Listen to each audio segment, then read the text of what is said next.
Welcome to Season 2 of Digging Deeper Ag Chats with Ali, the podcast that brings you timely and practical stories straight from the paddock.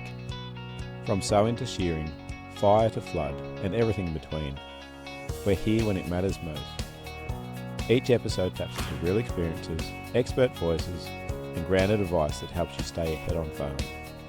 I'm Alister from the Gippsland Ag Group, a grassroots farmer-led network in Gippsland, focusing on soil, grain and fodder, pasture and livestock. We're here to support producers in building resilient and profitable enterprises across our region. So let's dig in. Welcome everyone to Digging Deeper, back for another episode. Had a bit of a tricky season starting to unfold here in East Gippsland, Central Gippsland. And so brought the big guns in. Brad Obst. I don't know about that. How you going, Brad? Yeah, good, thanks, Alister. Good, great to be here. No, thanks very much for coming in. There's been a few requests to get you on because you're very experienced in the industry, and we'd love to hear your thoughts on a whole range of things, but particularly the livestock side of things. So we'll make a start. Firstly, where did you grow up? Are you local? No, I grew up actually in Melbourne, in a little town called Dingley, which was surrounded by market gardens, and my grandparents were vegetable growers down there, and my mother married a stock agent, and that's how but grew up there, and never left there till I was in my early 20s. Right, so your old man was a stock agent then, is that? Yeah, Dad was an agent. He worked through Trafalgar and Warrigal. He actually started in Wodonga, and then took a shift to Dandenong, back in the 1960s. What was your journey like into becoming a stock agent then, Brad? It was an interesting one because I was the eldest son, so pretty much from the time I could walk, in the back of the car with Dad on Sundays, and out to farms, not so much helping him, but he would be getting stock ready for the markets in Dandenong on Monday, and pretty much grew up around stock and the likes of that, and then used to help Dad in the sale yards in Dandenong, and along those. Yeah. So how long would you actually say you've been involved in the industry? You count those early years as being part of the industry, or? Oh, I actually started in my first role. Surprised enough, Dad wouldn't give me a job. Dad's claim was that he couldn't tell me anything, so he shipped me off to work for one of his mates in an opposition company because he said, you might listen to him because you won't listen to me. So I actually started with Alex Scott's when I was 16 years old. So. Right, so Alex Scott, they still operate fairly locally, don't they? Yeah, Alex Scott's, I think they're coming up to their 140th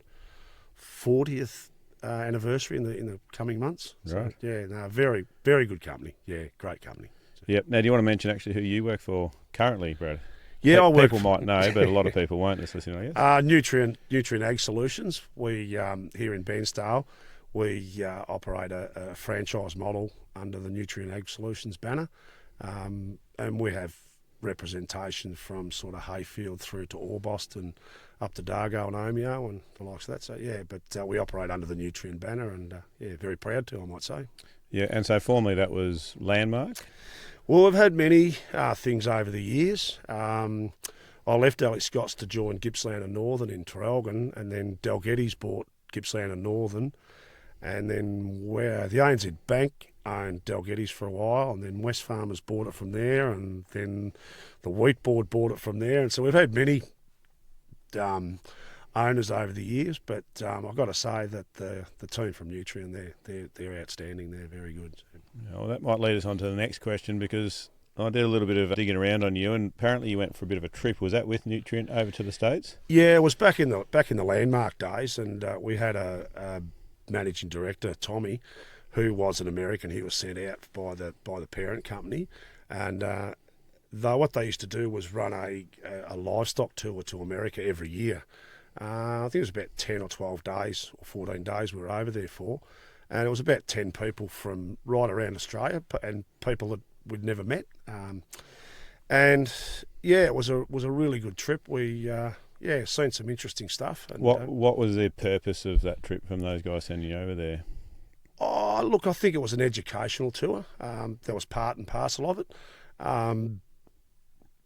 There's probably no dodging around. It's probably a bit of reward in there. Bit of a junket is what you're trying to say, is it? Yeah, I'd like to say reward for performance, but they might disagree. But no, it was basically an educational tour, and I think in the early days of it, they were really wanting us to get an understanding of what their business was like in America. So they don't do any livestock over there, but they showed us a lot of their agronomy side of it, which they're huge, and they showed us a lot of that. But we went to a lot of feedlots, abattoirs, studs, the likes of that, and yeah. So in America, are there some similarities to how we operate over here with the whole chain, or is there some major differences? What do you notice? oh, look, they just they just don't get the concept of grass feeding of cattle. Everything is fed. We went to one particular stud, a very large stud, and those bulls from about the time that they were 2 or 3 months old, they were locked in pens, and everything's concentrated, and like people might run some fairly substantial numbers of livestock, but 85% of their place was growing fodder to feed them, and as opposed to where we're a little bit the opposite. We've sort of got all our cattle out there, and when you spoke to the meat processors, I said, "Do you do many grass-fed cattle?" And they just said, "Well, why would you do that?" But as proven, Australia's grown a great grass-fed market for our beef into America, so it's something in it. But yeah, but probably the one thing that really stuck in my mind while we were over there and visiting different farms and the likes of that was the succession. The American farmers, when mum and dad get to the stage where they want to retire, they're actually able to step aside and enjoy a retirement financially without having to burden the next generation with debt to come onto the farm. And I think that was the thing where I think pretty much here in Australia, we're sort of locked in for mum and dad to have a proper retirement. Somebody's got to assume a debt to fund that retirement, where the Americans seem to have made their money along the journey to be able to do that. And that really stuck in my mind, how different it was, the succession over there to here. Yeah. Do you know why that's the case? Is it because they're talking about it from early days and they're making a plan, or...? I think it's probably got a lot to do with government, taxation, subsidies. I think they probably enjoy a little bit more government support than what our farmers do along the way, and the agricultural voice in America is very, very strong. And it's the politicians, they sit up and take notice of that over there, and where it's sort of here, well, as day goes by, it's proving not to be the case. But I think it's probably more to do with their system and that tax breaks and subsidies that they get along the way that helps them through that. Sounds like you might have a career in politics after you hang up the auctioneer's hat, maybe, Brad. Wouldn't take the pay drop. Right, let's talk a bit about the reason why you actually called on here. Is it East Gippsland, Central Gippsland and some other areas, all of a sudden for us here in East Gippsland specifically, looking like a really good spring coming out of late winter, and the taps just turned off and the winds have started to blow. The season's changed significantly. Central Gippsland, they've been battling for a long time now without good-looking spring. What are some of the tougher times that you can remember from your time in the game? I reckon probably one of the toughest times I've seen was that drought in the late 90s. I thought that was horrific. I know the Millennium Drought and the loss, that was bad, but that one back in sort of, I think it broke in 1998, but that late 90s one, that was soul destroying for a lot of people. That there was, I've seen whole herds go down the road and whole herds get slaughtered, and it was a really, really tough time. I think for everybody, I think everybody in the agricultural thing struggled through that. Yeah, I don't think it was necessarily isolated to just the producers. I think truck drivers, I know us as agents, it was certainly very testing and very trying, but everyone came out of it the other end, and which was good. So, but that was a very trying time. It didn't matter where you looked. There was no markets. Cattle were making nothing. Sheep were making nothing. Adjustment was extremely hard to come by. and when you did, it was expensive. And some good lessons learned out of that one too. So. Yeah. So, talking currently, how would you describe the situation right now? I think here in East Gippsland we're certainly on a knife edge. I wouldn't write the season off just yet. A good shower of rain will turn things around for us pretty quickly, and I think that happened last year. We got some good rains late October and into November, and I don't think we're sort of, I don't think we're sort of a write-off yet, but it could quickly develop into that. And so it's evidenced by how quickly the season has deteriorated in recent times. But with some sort of moisture relief in the near future, we'd be okay. Yeah. So you travel much around the state, do you, with your work? Oh, intermittently. I suppose you'll be talking to other regularly. agents. Yeah, we talk to. Yeah. So Victoria generally, how are we shaping up, do you think? I think South Gippsland's off and running. Talking to people down there in recent times, though, they're quite happy and content with their grass, with their pasture growth and the likes of that. A few of them expressed concerns about surface water and not having enough water, but that's a South Gippsland thing. They never plan long term for water, never have. They don't seem to be able to handle that. Into the, talked to a fellow the other day, the coastal areas along the western Victoria and the likes, that are quite good. They've had some pretty good rains. Interesting, I was interstate the other day in South Australia and went for a drive out west of Adelaide towards Gawler and Balaclava and Burra and out through that area, and I thought their crops looked magnificent. Not that I'm a crop specialist, but they were up and they were healthy and they looked really good. I don't know if they're supposed to be higher, but they looked really good. And yes, the Southern Riverina desperately wants a rain, needs it. Northern New South Wales still chuffing along okay, but it's coming towards the end of their time, so there's starting to be some significant stock movements out of up there. So yeah. Okay, so you said we're on a nice edge here in East Gippsland. Central Gippsland's much the same, possibly in a worse. They've had a pretty tough autumn and winter, wouldn't they have? Yeah, I think if you get into around that, Warrigal, Traralgon, it actually looks okay, but I'd have some concerns about their moisture levels in their soils. It could be a pretty short time for them. But yeah, they're certainly probably pasture-wise might be a little bit better than us, but might not have the soil moisture that we've got. Yeah, well, they got a little. I know they got close to an inch actually over that last rain event down through there. So hopefully they get some more, because I think that what you said with that tough drought that you went through back in the 90s, there was nothing anywhere. Whereas there's a few options possibly for us if we're looking for adjustment or looking to offload some stock.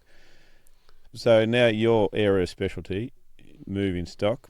Producers, are they still holding stock, or are you starting to see some early offloads? And what happens in the next fortnight if we stay dry and windy? I believe what we're sort of seeing is that I've been saying it for a while. I think East Gippsland is pretty heavily stocked at the moment. I think potentially around the area that East Gippsland's probably running at 110 to 120% stocking rate. So there's plenty of surplus stock out there.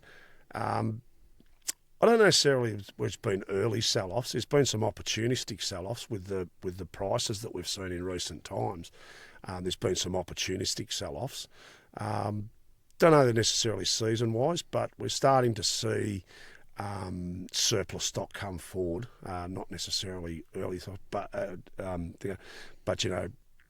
cows, excess heifers. They're starting to see that come forward. But calves and the likes of that, well, no, I don't think we are seeing that. We're sort of seeing a normal sell-off, but in greater numbers. Rightio. So what happens if the next month is dry and we don't get that late October, early November rain? What are you expecting to see? Or what, when you're talking to your producers, trying to give them some advice? And I know we're not going to... We are recording this, obviously, but no one's going to hold you to it. But what sort of advice would you be talking to your producers about if they're trying to make decisions? Look, I've actually had a couple of conversations with some people in recent times, and about selling stock, and one person said, I valued their stock, and they said, well, we'd like to get more money for them, so we might feed them. And I said, well, I'd be a little bit hesitant to actually add a cost onto the top of the livestock that you've got now. Because if you look at it over the years, generally when you get to this time of year, the graphs on prices are generally heading downwards.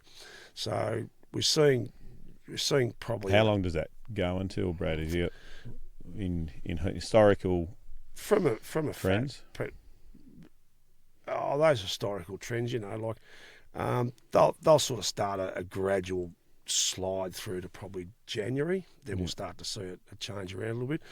But it is, it's been happening every year for a long, long time.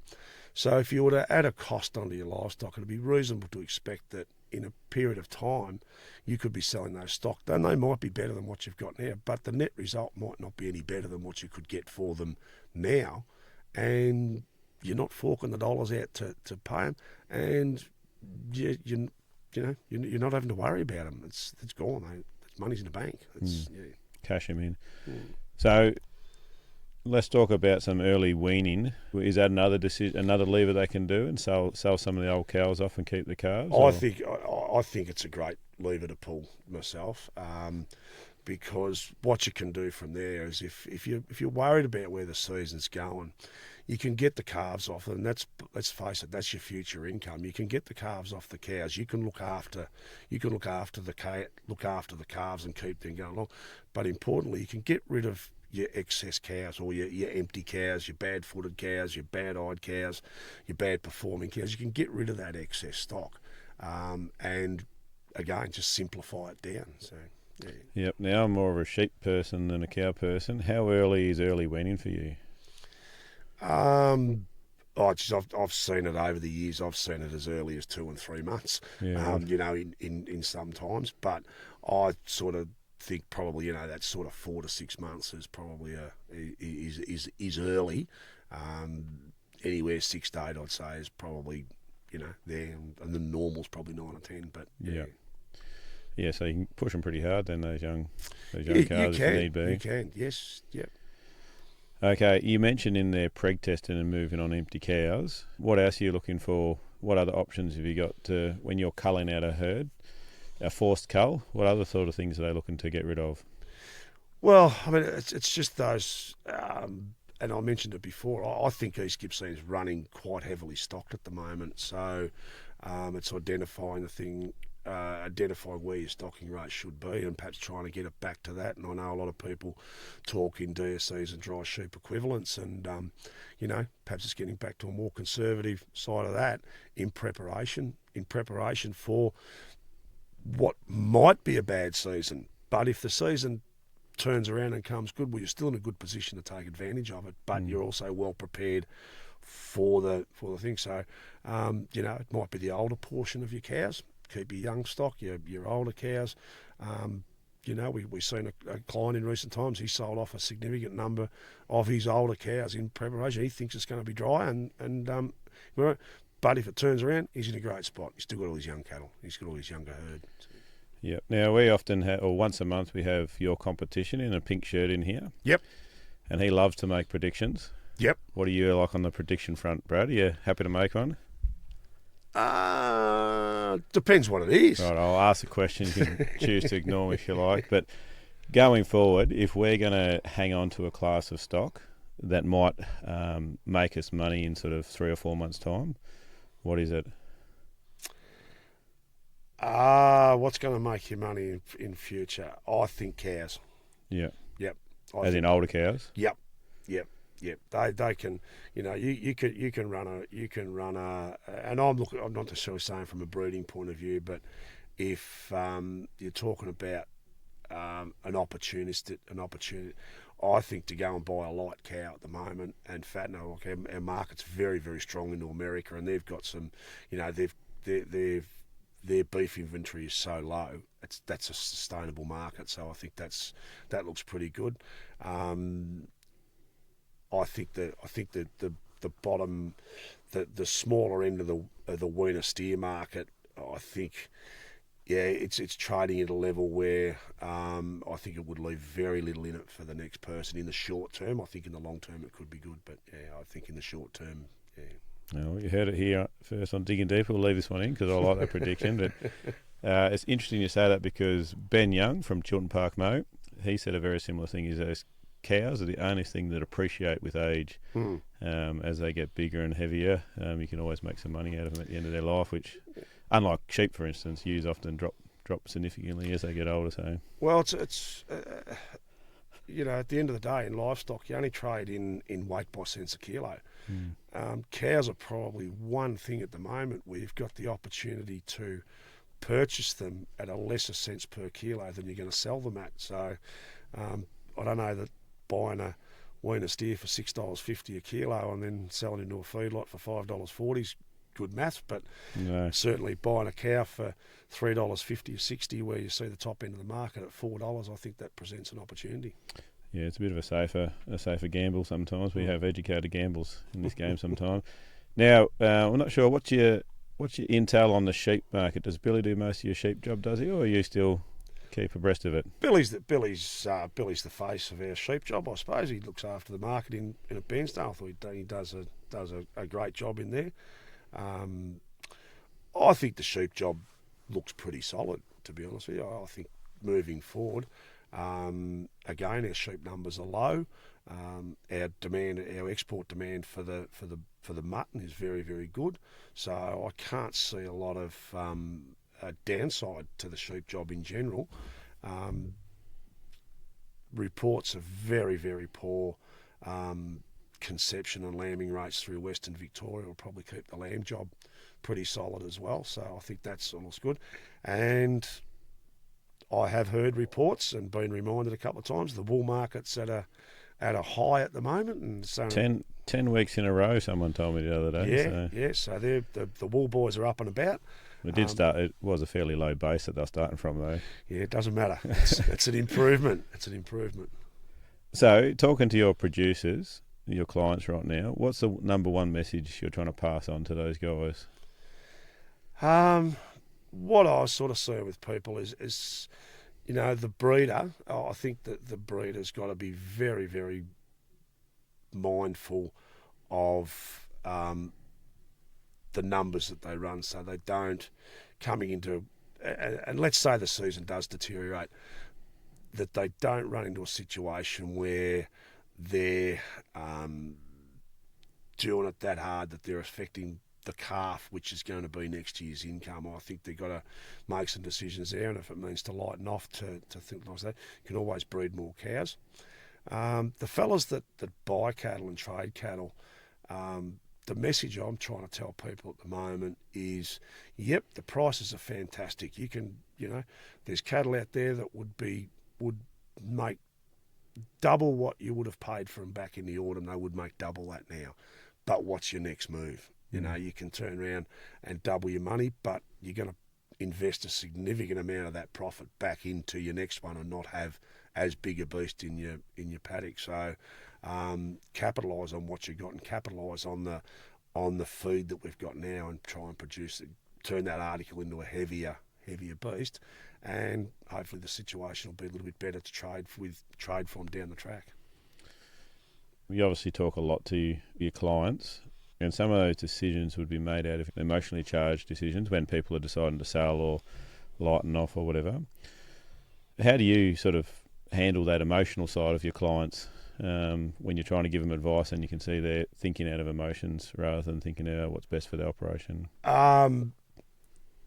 It's very hard. I mean, when you see the emotions starting to come into the decision making, I think our role as agents, and it doesn't matter what colour shirt you wear, I don't think it's our role to make the decision, but it's our role to provide the information and the facts to help that person make a decision and listen to what they're saying. Provide the information, listen to what they're coming back, and hopefully they make the right decision. But it's not our decision to make; it's our decision to fully inform. That's our role. It's extremely hard when emotion comes into it, because it's often not, I don't quite know the right word, but it's actually, it's not a good basis to make the decision off, because it gets tied up in the wrong reasons. So. Yeah. Now, how, off the top of your head, do you know who your oldest client would be?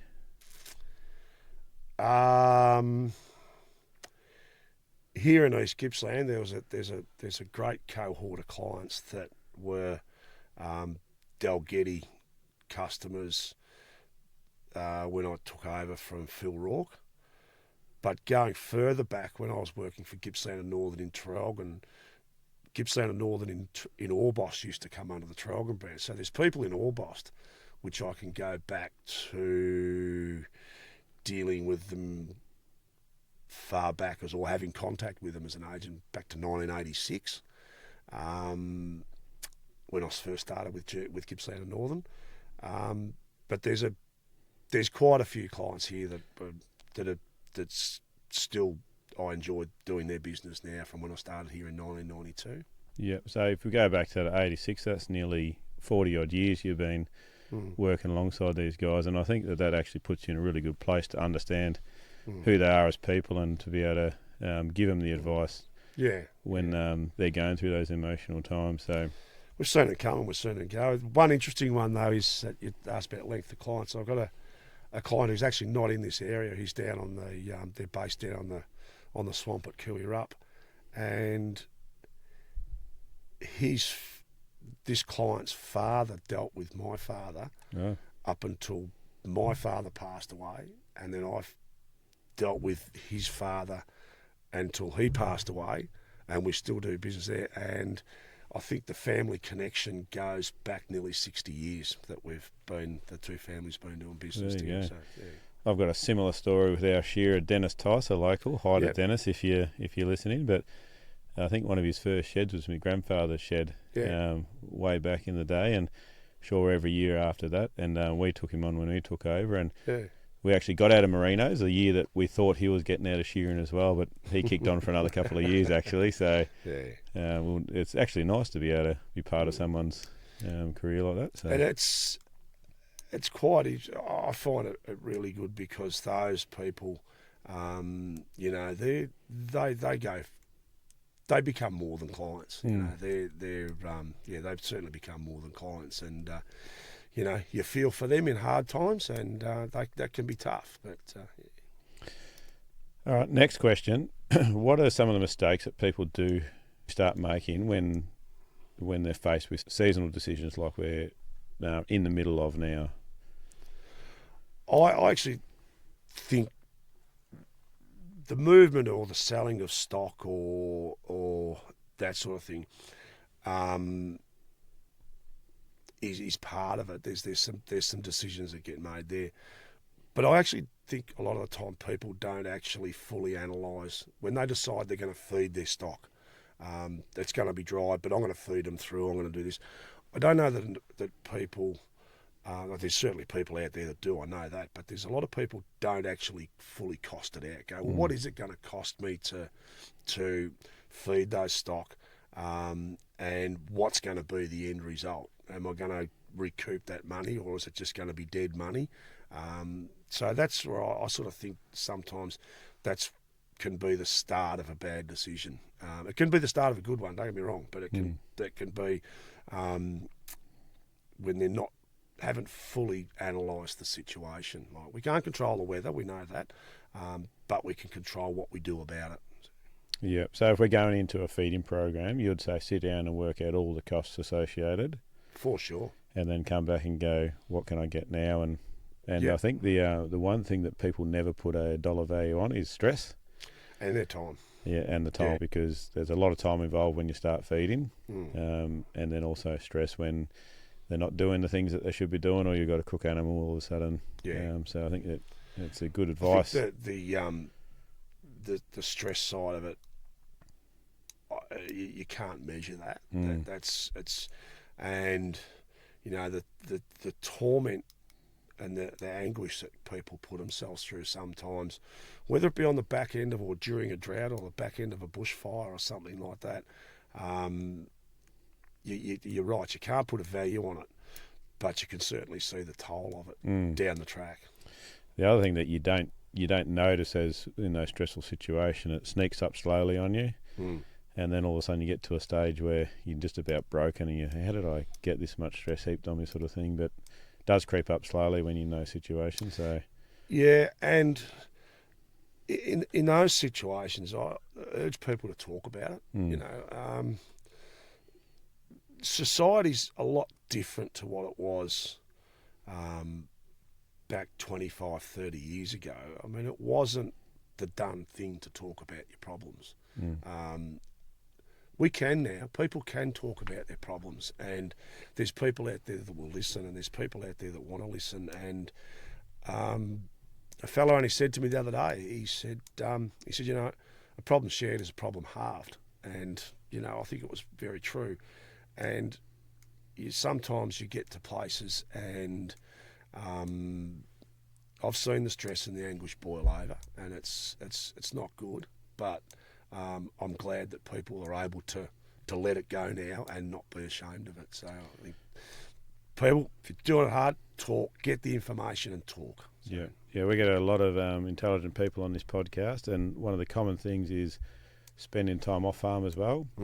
And because often that actually is when you start talking around a fire pit with a beer or something like that. And exactly what you said, a problem shared is a problem halved, and sometimes just listening is enough of support to someone too. So, and you know what, sometimes you find out you're not the only one, that there's other people going through the same thing, similar thing, and you know that that feeling of isolation compounds when you're stuck on the farm on your own. It you know, you start to feel, well, am I the only one? But yeah, get out and talk about it. So yep. All right, coming to the end of the podcast, but I just want to ask, get a lot of young listeners or new farmers on this podcast, and if you were just to focus on the young or newer farmers, what would be 3 top takeaways heading into a possible dry summer? What 3 pieces of advice would you want to give them? Young farmers with families, make sure you spend some time with your kids. You know, your kids are a great release. They don't know that the cows need to be fed. They don't know that, so they give you a bit of relief on it. That side of things. Plan for the worst and enjoy the upside when the worst doesn't happen. I really think that's the thing. If you plan for the best, you possibly set yourself up for disappointment time after time after time. But if you plan for the worst, there's going to be more upsides than there is to downsides, and that's one thing I would take away or would recommend to young people is spend time with your family and plan for the worst but enjoy the upside. Yeah, nice one. Now, what about, would that advice change to if you're talking to your whole client list? No. It's right across the board. The older ones have grandkids. Spend time with them. That's and family, and you know, get around family, get around friends. But no, my advice wouldn't change with the age group. Oh, very good. I really appreciate you coming in, Brad. No, thank you for the opportunity. I hope to hear from you again at some stage, and enjoy hopefully a less windy week. Okay. Yes, well, hopefully in the near future we enjoy a wet week with it. So. It'll be good. Very good. All right, bye for now. A big thank you for tuning in today. And remember, if you have a question about today's episode or a topic you'd like us to cover, reach out to one of our many platforms and join the conversation. We're here because of your passion and commitment to agriculture. Together, we can build a stronger farming future. This podcast is made possible by the Future Drought Fund Regional Drought Resilience Planning Program, co-funded by the Victorian and Australian governments.